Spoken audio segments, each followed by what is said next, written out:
നമ്മുടെ ക്ലബിനെ സ്വന്തമാക്കാനായി ഡെയിലി ഓരോരുത്തർ ശ്രമിക്കുന്ന വാർത്തകളാണ് കഴിഞ്ഞ കുറച്ച് ദിവസങ്ങളായിട്ട് നമ്മൾ കേട്ടുകൊണ്ടിരിക്കുന്നത്. ക്ലബിനെ സ്വന്തമാക്കാൻ വരുന്നവരെല്ലാവരും തന്നെ വലിയ ബാക്ക്ഗ്രൗണ്ട് ഉള്ളവരാണ്. മാത്രമല്ല എല്ലാവർക്കും വലിയ താല്പര്യമുണ്ട് ക്ലബിനെ സ്വന്തമാക്കാൻ. ഇങ്ങനെയൊക്കെ ആണെങ്കിലും സംഹൗ അവർക്ക് ആ ചർച്ചകളുമായിട്ട് മുന്നോട്ട് പോകാൻ പറ്റുന്നില്ല.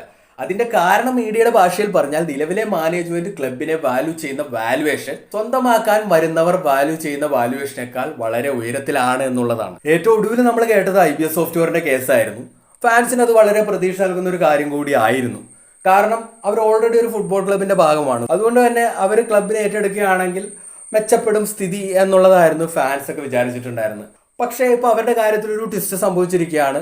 അവരും ലുലു ഗ്രൂപ്പും സംയുക്തമായി ക്ലബിനെ സ്വന്തമാക്കാനായിട്ട് ശ്രമിക്കുന്നു എന്നുള്ളതാണ് ഏറ്റവും പുതുതായിട്ട് പുറത്തു വന്നിട്ടുള്ള വാർത്ത. പക്ഷെ പ്രശ്നം IBS ഇൻഡിപെൻഡന്റ്ലി ക്ലബിന് വേണ്ടി റൺ ചെയ്യുന്ന കാര്യം മീഡിയ സ്ഥിരീകരിച്ചതാണ്. എന്നാൽ ലുലു റൺ ചെയ്യുന്നുണ്ടോ എന്നുള്ള കാര്യത്തിൽ മാർക്കസിനെ പോലുള്ളവർ പറഞ്ഞത് അവരുടെ ഇൻട്രസ്റ്റിനെ കുറിച്ച് കേട്ടിട്ട് പോലും ഇല്ല എന്നാണ്.